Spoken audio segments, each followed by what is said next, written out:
Bonsoir, bonjour, bonsoir, mes frères et sœurs, ça dépend à l'heure à laquelle vous allez me suivre. Mes bien-aimés dans le Seigneur, je vous salue au nom de Jésus-Christ de Nazareth et je laisse ce moment entre les mains du Seigneur. Jésus-Christ, qu'il commence avec nous et qu'il finisse avec nous ce partage. Vraiment, que l'Esprit de Dieu soit avec nous, que l'Esprit de Dieu nous aide à discerner ce message, que l'Esprit de Dieu ouvre nos cœurs, que l'Esprit de Dieu nous donne la force de mettre ce message en pratique et surtout de la comprendre. Au nom de Jésus-Christ, Amen. Mes frères et sœurs, je viens partager avec vous ce message que Dieu m'a révélé. Il y a de cela quelques jours, c'était le mardi, dans la nuit du mardi. Dieu m'a donné un message et il a confirmé le message encore vendredi. Donc avant-hier, Dieu a confirmé encore le message qu'il m'avait donné. Donc je vais commencer par le message que le Seigneur m'a donné le mardi. Donc Dieu m'a donné un message pendant que je dormais. Dieu m'a montré, j'étais à un endroit, c'était comme une plaine, c'était un quartier, je peux dire. Un quartier vraiment calme, un quartier vraiment calme, où il y avait des enfants qui jouaient dans la rue, il y avait des enfants qui étaient joyeux, il y a des parents qui étaient là, il y avait des grandes personnes. Voilà, j'étais là et je regardais, c'était vraiment beau à voir, c'était calme, c'était un quartier paisible.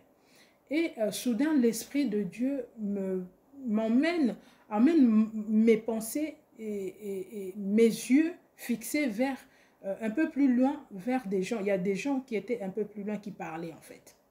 Donc les gens parlaient un peu plus loin et l'Esprit de Dieu a attiré mon attention vers eux. Et donc je regardais, je commençais à voir comme si directement Dieu voulait me faire comprendre qu'il y a quelque chose qui se passe là. Et quand j'ai regardé, il y avait un groupe de gens qui parlaient et dans le groupe de ces gens-là, il y a une personne que je connaissais. Il y a une personne que j'ai reconnue. Et c'était donc un signe que Dieu voulait me donner de comprendre quel genre de personne il y avait là. De comprendre qu'est-ce qui s'est passé là, voilà. Donc parce que la personne qui était parmi tous ces gens-là était une personne qui marche dans de mauvaises pratiques, on va dire. C'est une personne qui est vraiment reconnue dans la sorcellerie, dans de mauvaises choses. Voilà. Et donc alors, ces gens-là parlaient et soudain, mon attention était vraiment vers eux et les enfants, tout le monde était là calme et tout le monde était distrait. Comme la Bible nous dit, la parole de Dieu nous dit, mais même quand Dieu viendra, il viendra comme un voleur, tout le monde sera distrait. Et donc, quand le problème venait, tout le monde justement était distrait, mais Dieu voulait vraiment que je fasse attention, que moi je sois éveillée, pendant que tout le monde était distrait dans la distraction, en train de jouer les enfants, les grandes personnes étaient dans des causeries et tout, occupés à faire leur truc. Et donc, moi, j'ai regardé ces gens-là, et quand soudain, j'ai vu la personne que je connaissais, parmi tous ces gens-là, en train de parler à l'oreille d'une personne qui était dans le groupe. La personne parlait dans son oreille, il murmurait quelque chose dans son oreille. Donc il parlait, après il a commencé à parler à cette personne-là, il murmurait dans son oreille. Et soudain, quand elle a fini, la personne a fini de parler, moi j'ai regardé, donc moi j'étais plus là où les enfants jouaient, j'étais là, je regardais, c'est comme si je commençais à surveiller un peu ce qu'ils font. J'étais éveillée. Et soudain, j'ai vu les gens commencer, ces groupes de personnes-là, de gens-là commencer à descendre vers nous, à venir là où nous étions, dans notre direction. Donc, et là, soudain, l'Esprit de Dieu me fait comprendre tout de suite que ces gens-là s'arrangent pour venir vous attaquer là où vous êtes. Alors, qu'est-ce que j'ai fait? Quand j'ai compris ça, j'ai directement commencé à parler aux gens, à tout le monde qui était là, à leur signaler, à leur dire, leur demander de dégager l'endroit, de partir, donc de rentrer dans leur maison, que tout le monde part. Et au moment où je commençais à prévenir tout le monde, les gens commençaient justement à paniquer, à courir dans tous les sens, comme d'habitude d'ailleurs, comme d'habitude. Ils ont commencé à courir dans tous les sens et ils se sont enfouis. Et ces gens-là, quand ils venaient, mes frères et sœurs, ils venaient avec une rapidité que je ne peux pas expliquer. Ils étaient là dans moins de quelques minutes, mais ils me paraissaient vraiment loin. Et donc, moi, c'est l'esprit qui m'avait emmené voir ce qu'ils faisaient. De quoi il s'agissait, leur complot, quoi, voir leur complot. Et le temps qu'ils arrivent, moi, je me suis retrouvée emportée et, dans une maison. Je me suis retrouvée dans une maison. Et la maison là où je me suis retrouvée était maintenant une maison vitrée. Il n'y avait que de vitres. Je pouvais voir dehors. Je pouvais donc voir dehors qu'est-ce qui se passe.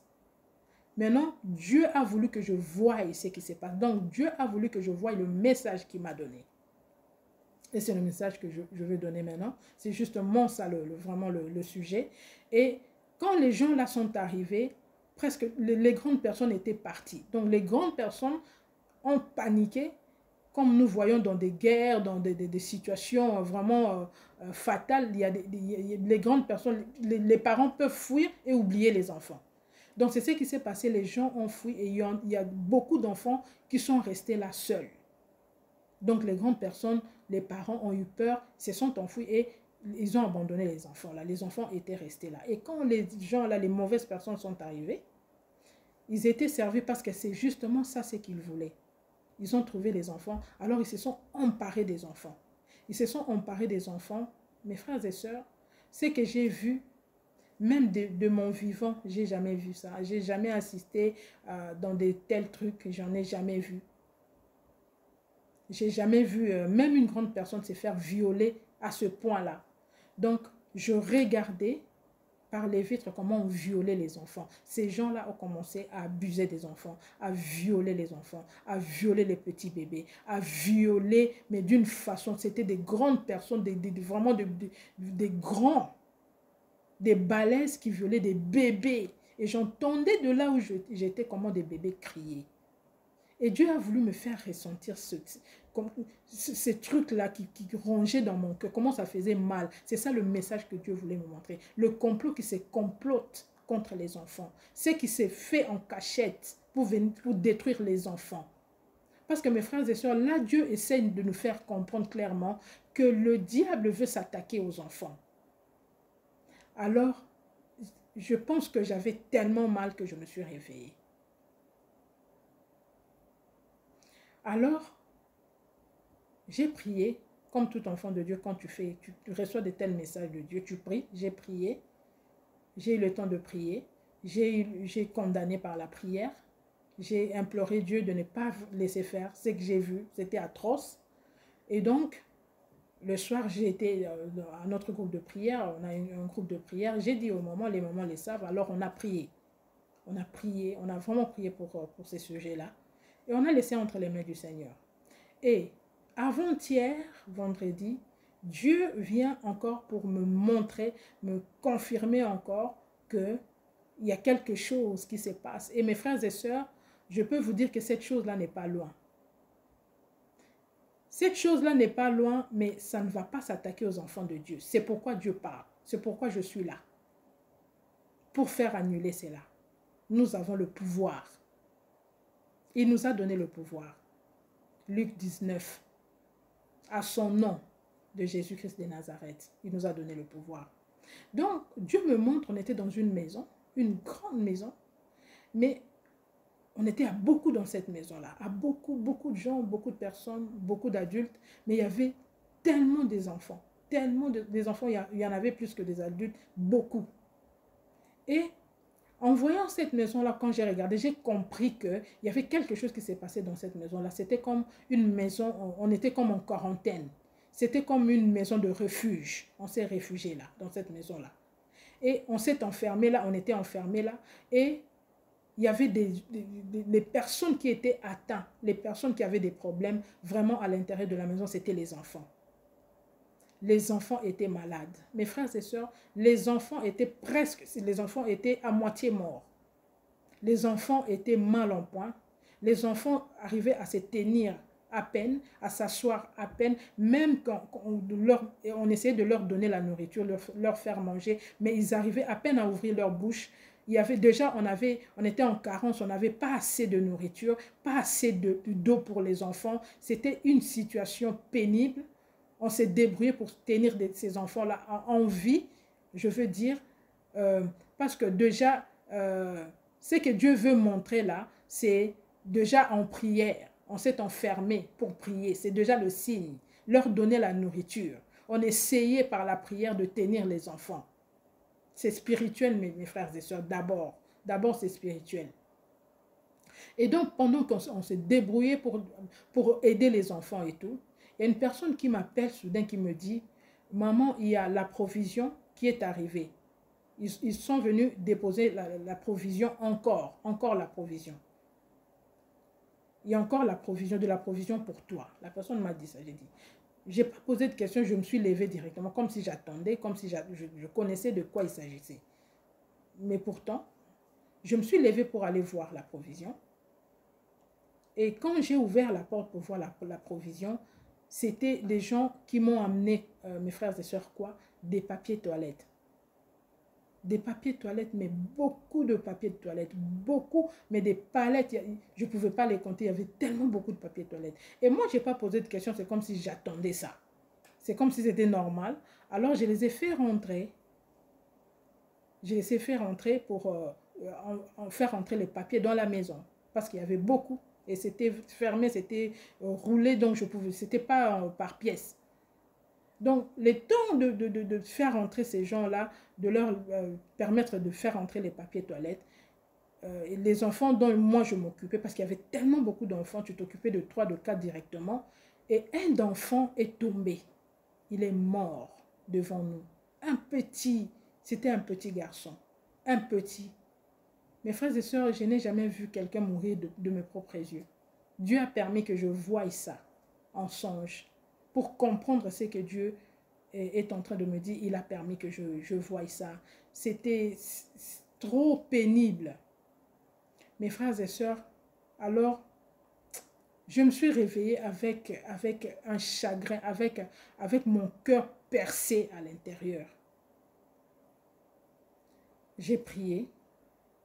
J'ai compris, le Saint-Esprit a commencé à me faire comprendre ce qui se passe. Le Saint-Esprit me rappelle justement, quand nous avons eu le problème qui vient de ce désastre qui n'est pas encore fini, voilà justement, c'est ça le plan, le virus qui vient juste de passer, de faire ravage, mais qui n'est pas passé en fait, qui d'ailleurs est en train de se faire comploter de cette façon, c'est de ça que je veux parler, du coronavirus. Quand il y a eu coronavirus, il y a un signe que nous avons tous vu. Si je vous demande, mes frères et sœurs, vous allez comprendre. C'était que tout le monde courait dans les supermarchés pour acheter du papier toilette. Moi-même, personnellement, je ne sais pas pourquoi. Parce que je connais des gens qui ont acheté plein de papier toilette qui en ont encore. Il n'y a pas eu de cas de diarrhée. Moi, là où je travaille avec les personnes âgées, il n'y avait pas eu de diarrhée. Donc, je ne sais pas pourquoi il y avait ce problème de papier, ce phénomène papier de toilette, mais c'est que le Seigneur a voulu me montrer pour que je comprenne ce qui se complote, c'était ça. Il m'a donné le signe de papier toilette. Ça veut dire, ce que Dieu veut me dire, ce que Dieu veut nous dire, mes frères et sœurs, est que le diable est en train de comploter le même coronavirus. Il est en train de faire en sorte d'envoyer ce virus-là, mais cette fois-ci pour attaquer les enfants. Ils n'en ont pas eu assez avec les personnes âgées. Peut-être nous avons dit, ah, mais ces gens-là, ils étaient déjà vieux, ils peuvent mourir. Les gens ont dit, oh, ben, c'était ma mère, elle avait 90 ans, ben, elle peut partir. Mais cette fois-ci, le diable veut toucher notre cœur, les enfants. Le diable est en train de comploter pour écraser les enfants. Le coronavirus qui va venir maintenant, c'est pour les enfants, contre les enfants. Le diable veut s'attaquer aux enfants. Et le Seigneur, qui voit tout, l'a dévoilé. Il nous a en fait donné, il nous a donné le diable entre nos mains. Dieu nous a montré son plan. Ce qui va se passer cette fois-ci sera contre les enfants. Il y a quelque chose qui sera à l'intérieur qui détruira les enfants. Les enfants ne vont pas supporter cela. Mais c'est ce qu'il a cru, lui, le diable. Parce que notre Dieu est puissant. Et ce qu'il a révélé, nous condamnons ça par la prière. Nos enfants, nous, enfants de Dieu, ne seront pas atteints. En tout cas, pas mes enfants. Au nom de Jésus-Christ. C'est pourquoi, mes frères et sœurs, j'amène ce message que Dieu nous a révélé. Quand Dieu nous appelle, toi serviteur de Dieu, toi servant de Dieu, quand Dieu te parle, sois attentif. Fais ce que Dieu te demande de faire parce que Dieu est en train de révéler des choses. Dieu est en train d'exposer des choses. Cette année, Dieu va beaucoup exposer. Ce que Dieu m'a déjà révélé. Je n'ai plus de place parce que mon carnet, je ne sais pas, le quantième est rempli déjà. Ce que Dieu nous a montré clairement là est que un coronavirus est en train de se programmer contre les enfants. Parce que le diable sait qu'en touchant les enfants, c'est les parents qui touchent. Il va neutraliser les parents en touchant les enfants. Il sait qu'il va nous paralyser parce qu'il va toucher nos enfants.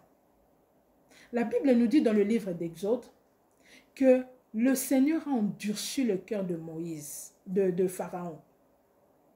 Le Seigneur a dit à Moïse, va dire à Pharaon de laisser mon peuple partir. Mais Moïse est parti. En arrivant là-bas, Pharaon ne l'écoutait pas. Et Dieu dit, c'est moi qui ai endurci son cœur. C'est très dangereux quand Dieu endurcit ton cœur. Ça amène à la mort, comme Pharaon. Et qu'est-ce que Dieu a fait? Pour que Pharaon laisse le peuple de Dieu partir, il fallait que Dieu frappe tous les premiers-nés. Il fallait que Dieu frappe les enfants. Dieu avait touché aux enfants. Je ne sais pas si vous comprenez ce que le diable est en train de vouloir retourner aujourd'hui. Il a toujours fait ça. Ça a déjà commencé. Les enfants souffrent partout dans le monde, surtout en Afrique. Nous le savons, que les enfants souffrent. Et maintenant, il veut retourner ça comme il faut, sous forme de coronavirus. C'est depuis longtemps que ça se passe comme ça. Nous le savons, nous l'entendons. Comment les enfants sont abusés, violés. Et maintenant, il veut bien faire ça pour amener un bon nombre d'enfants, les enlever de la terre, prendre leur vie. Voilà mes frères et sœurs. Il avait endurci le cœur de Pharaon pour frapper son fils, pour frapper tous les enfants. Quand on touche à un enfant, quand on touche à ton enfant, on touche ton cœur. Tu vas paniquer. Tu ne pourras même plus aller travailler. Même si tout va bien pour toi, il sait comment faire. Vous voyez les produits qu'on nous vend, mes frères et sœurs, on écrit 2 en 1. Des shampoings 2 en 1, des trucs là, des produits de beauté 2 en 1. C'est ça que le diable veut faire. Il veut toucher 2 en 1. Il touche ton enfant sans te toucher toi. Toi, tu es d'office, tu es là. Tu es paralysé, c'est ce qu'il veut faire. Donc voilà mes frères et sœurs, moi ce que je veux vous dire, mes bien-aimés dans le Seigneur, ce n'est pas le temps de la distraction, de regarder lui il avait fait, elle a fait. Nous sommes dans les mauvais, les temps sont mauvais, nous partons vers la fin. Vraiment nous partons vers la fin. C'est grave ce qui se complote. Je vous dis quelque chose aujourd'hui, si je vous donne ainsi dit l'Éternel, ce monde ici ne retournera plus jamais comme avant. Ce monde dont nous vivons ne retournera plus jamais comme avant. Ça s'empire. Et c'est le moment, nous, enfants de Dieu, d'ouvrir les yeux, de profiter de la grâce de notre Dieu. Il a dit à Israël, je ferai la différence entre vous et l'Égypte. Je ferai la différence entre mes enfants et les enfants du diable. Dieu va faire la différence pour nous si nous cherchons Dieu. C'est le moment de chercher Dieu. Parce que ce que je suis en train de dire, mes frères et sœurs, ne prenez pas ça à la légère. Ne prenez pas ça à la légère parce que c'est vrai. N'attendez pas de commencer à voir cela s'accomplir dans votre vie. Ce que nous devons faire, c'est prier. Vraiment, c'est de renoncer à tout, de renoncer au monde, aux choses inutiles, à la distraction de prier. Je vais vous dire ceci, mes frères et sœurs. La Bible nous dit dans le livre de Jacques 5, 17. La Bible nous dit, il y avait un homme Élie, un serviteur de Dieu, avec foi. La Bible nous dit que Élie avait la même nature que nous. Il était comme nous. nous pouvons l'appeler frère Élie. Frère Élie dans la Bible. Il a prié. La Bible nous dit qu'Élie a prié avec insistance. Avec insistance, avec foi. Et il savait ce qu'il faisait. Il avait le pouvoir. Il a utilisé le pouvoir que le Seigneur Jésus-Christ l'avait donné. Alors Élie a prié avec insistance. Et Élie a arrêté la pluie. Mes frères et sœurs, Élie, il était comme toi et moi. Mon frère, ma soeur, il a arrêté la pluie pendant 3 ans et 6 mois. Et quand il avait prié à la fin, il a fait pleuvoir. Élie était comme vous, comme moi. S'il a pu faire ça, nous pouvons aussi le faire. Prions pour nos enfants. Prions pour nos enfants. Prions, annulons ce qui va arriver. Nous avons le pouvoir de le faire annuler. Vous priez chez vous. Moi aussi, je prie chez moi. Si vous avez un groupe là où vous priez, priez. Amenez le message, partagez. Ne regardez pas à des choses vaines. Ce n'est pas important parce que ce qui va arriver sera un désastre. Dieu ne ment pas. Il a vu, connaît tout. Et nous a juste permis, nous a fait grâce d'annuler cela dans nos vies à nous, enfants de Dieu. Donc voilà mes frères et sœurs, c'est le message que je voulais vous amener, vous apporter aujourd'hui. Et moi vraiment, je vous remercie, vous qui me suivez. Que Dieu vous bénisse. Si tu n'es pas encore abonné, abonne-toi pour recevoir les révélations que notre Dieu nous donne. Soyons beaucoup, soyons vigilants. Soyons vigilants, surtout prions, attachons-nous à Dieu. Mes frères et sœurs, sans Dieu, nous ne pouvons rien faire. La Bible dit cela, Dieu a dit cela et il a dit la vérité. Sans lui, nous ne pouvons rien faire. Et les révélations qu'il nous donne, c'est vraiment important parce que lui-même a dit, dans le livre de Proverbes, que un peuple sans révélation est un peuple sans frein. Sans révélation, tu ne sauras pas où donner ton coup. Tu ne vois rien, tu es aveugle et tu seras détruit. Comme il a dit, mon peuple est détruit parce qu'il lui manque la connaissance. Si tu ne connais pas les choses, comment tu vas vivre? Tu ne comprendras pas les choses qui se passent tout autour de toi.